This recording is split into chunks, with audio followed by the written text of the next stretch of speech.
Palantir has gone to Congress. Now, Palantir is no stranger of going to Congress. They've been working with the U.S. Army, military, Congress, government, DOD, DOJ for a very long time. In fact, they sued the Army to have a more meritocratic form of procuring software for the military. When they were, doing it politically, they said, hey, you should do it meritocratically. And Palantir is obviously meritocratically the best. They stand out against everybody. So Palantir got a lot of money as a result of suing them. So, when a company sues the government, you would think the government hates the company, but the product's so good that the government can't stop, trusting in the company because the company actually gets the job done. We had our CTO, our new CTO. This used to be the COO, and he was the chief operating officer. Then he decided to invest about $250 million in SPACs, hypothetically. Those SPACs, most of them failed. So now they've moved him to the CTO. Like, you're not going to operate. You're going to do the tech side. We're going to have someone else do the operating. In all fairness, I think Wejo, Tritium Charging, Black Sky, Lilium, Sarcos Robotics. I think those 5 companies are going to be fine in the future, even if the stock price doesn't recover for the next couple of years. But I think they will pay off. Even Rubicon Technologies, which I'll talk about later in the future because Palantir just got more ownership of their shares, kind of bartering for payment. But some of the other SPACs like Faraday Future kind of shit the bed, right? Here's Shyam Sankar, who's now the CTO, give his testimony on the state of AI ML applications to improve DoD operations. And some of the stuff he says here is actually incredible. So it'll be really interesting to kind of see what he says. And then we'll talk about the political implications for what this means for Palantir getting more government deals. We could bring cutting edge commercial innovation to our warfighters. Today, I can give Avis and AIG more advanced AI than I can bring the Army and the Air Force. If we want to effectively deter those that threaten U.S. interests, we must spend at least 5% of our budget on capabilities that will terrify our adversaries. Absolutely. I think a lot of what you're getting at is we kind of implicitly all believe or explicitly believe that AI is valuable, but how do you make it viable? It's not viable without trust. And that trust requires a real foundation where you understand the data that went into it. You understand why, to the extent you're not getting behaviors you expected, you're getting those behaviors.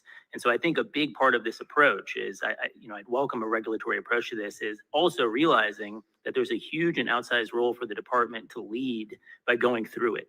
It's only by red teaming, adopting and red teaming, trying to break it, that we're going to really understand and develop the appropriate, rigorous testing and evaluation framework. I would say the analogy to cybersecurity is great here. You can't just have a blue team effort to protect yourself. You learn as much or more from red teaming it.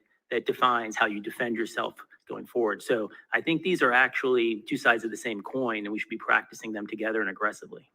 Defense's data management practices, and how could they be improved to make sure that every bit of data that we're collecting is available for our usage, not limited by silos between private contractors. That's kind of the follow-up to the first.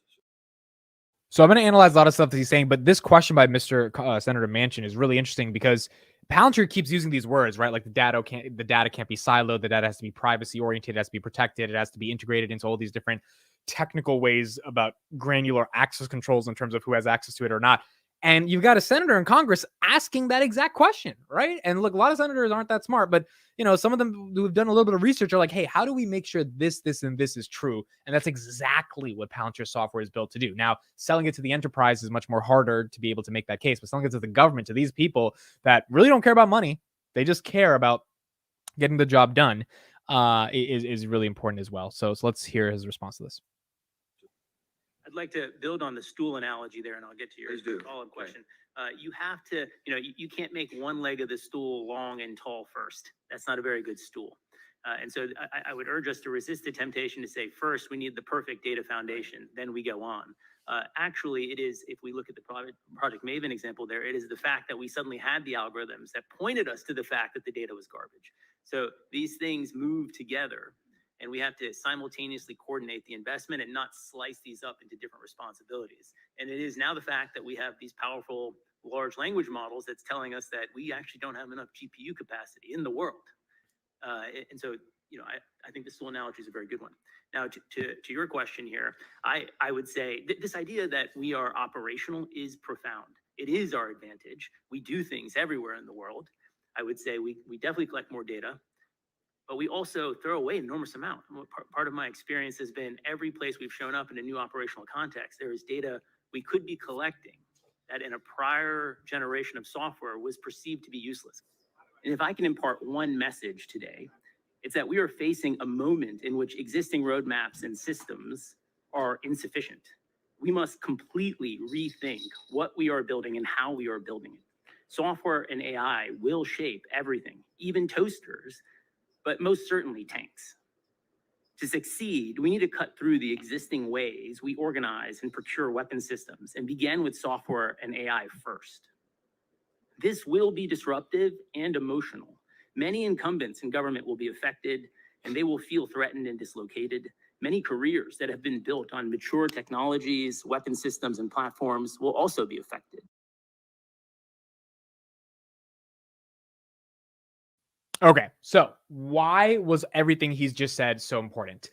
Couple of implications to this. Number one, he's talking about the nature of what AI ML research is going to be in relationship to the DoD. Now, the DoD is the Department of Defense. He's saying, Sham Sankar, 5% of the defense budget. The DoD obviously a big part of determining, where defense spending goes, which is $800 billion. 5% of that is is a lot of billions, right? Can we put it in to actually doing this research, towards actually creating these applications, towards actually spending on the companies that are able to build that stuff? I mean, Palantir is not going to get all of that money. They're just trying to say, hey, we need to have that money have a chance to be allocated, because they know they're going to be the best ones to be able to get that money, right? There's just not that many other companies that are going to be able to vie for those contracts. Other companies will, but when you look at some of the stuff Palantir's done in terms of Warp Core with Space Force, the $500 million they just got from the CDC, like the stuff they're doing is because they actually know how to do this stuff. They also just got a $60 million contract extension 2 weeks ago for the Army to do AI ML research. So I think it's really good that Sham Sankar is going to Congress, because there's not many companies where the CTO is actually inside of the Chamber of Congress in the United States of America, able to make their case. This is not some TikTok testimony. The people in Congress are actually listening. They're not just trying to get a gotcha moment. They're trying to understand what's going on. And sort of the core bull case, the reason why this is also incredibly interesting is because the geopolitical tensions that we're having, that Alex Karp, the CEO of Palantir, has been warning about for the past 2 years now, it has heightened the level of security and overarching fears that people in Congress have. So the first thing Sham Sankar says is like, look, our adversary, we need to spend 5% of the budget so that literally our adversaries are tremoring in fear. Now, one could call that warmongering. Someone else could call that, oh, that's a good sales tactic, but it's not just a sales tactic, it's backed by logic. And that's when sales becomes the best, because then you have logic, right? When you have logic associated with why you're selling what you're selling, then it makes a lot of sense. So when he's saying, hey, our adversaries need to be tremoring in fear, he's not saying that in the context of let's make them afraid, let's kill these guys. He's saying these guys are invading other countries. They are disrespecting the very nature and sovereignty of other institutions, right? With Russia and Ukraine, and potentially China with Taiwan. And I think a lot of members in Congress, particularly senators, have been briefed and have access to intelligence data that even, the public hasn't seen yet. That shit's not getting any better. And when you got China and Brazil working together, and China and Russia going together, China and France are working together now, right? Macron is talking to Xi Jinping about brokering a peace deal for Ukraine and Russia. When you've got this stuff going on, the heightened level of awareness in the American public, I think, reaches a new level. And so the obvious question is, what can we do to make sure we are safe? That's the first goal of Congress, make sure America's safe.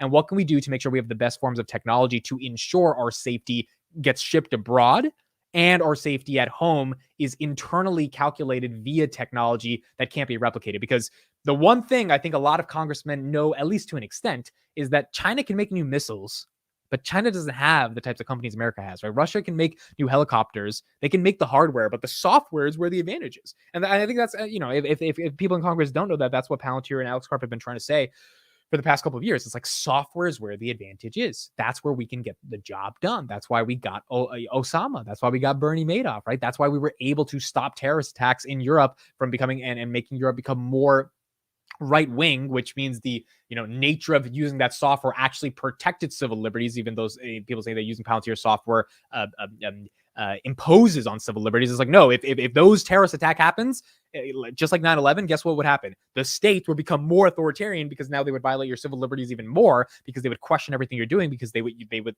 be confused, or at least scared of you potentially being an enemy of the state, of being a terrorist. So the best way to protect civil liberties is to make sure that stuff doesn't happen, so the state doesn't have an arbitrary excuse, which is not that arbitrary, right? If like you're afraid of buildings collapsing, to impose their own whims on their people. And so this is really important for Shyam Sankar to be in Congress and get this job done. I'm not seeing a lot of other CTOs of major tech companies that are selling AI, advanced ML research outside of Microsoft and Google, right? And they're not even doing it in the most important of use cases when it comes to defense. That's why Palantir got the Maven contract, which was $220 million that Google refused to accept. This is a good thing. Now, the final thing I'm going to say on this is Palantir in June 2022 created a federal advisory board. Think of it like a lobbying board of very highly distinguished and dressed up people that used to work in the federal government, Space Force, Air Force, all that stuff. And they put them on that board. And essentially is a board where Palantir can call up those people at any moment and get different political connections from, ask them for advice, all that stuff. I think that board, along with the heightened levels of security that people in Congress feel, along with Shyam Sankar going into Congress and maybe getting this 5% of budget approval for AI ML spending, in a world in which technology is moving rapidly, right? The fact that he even said we have to regulate AI, and like that's a topic that is so complex and nuanced. Like, how do you regulate it? Copyright, all this stuff. You got Elon Musk talking about AI is going to kill the world if we don't regulate it, which is a very, very potential thing that could happen if we take it to its logical extreme. All of that coming together, mixed with the Federal Advisory Board, leads me to believe over the next 3 years, it's hard to see a software defense contractor, the sixth software prime of the United States, potentially being Palantir, not getting massive amounts of deals. And if that happens, then it's going to be good for shareholders. We just got to see if it can end up happening.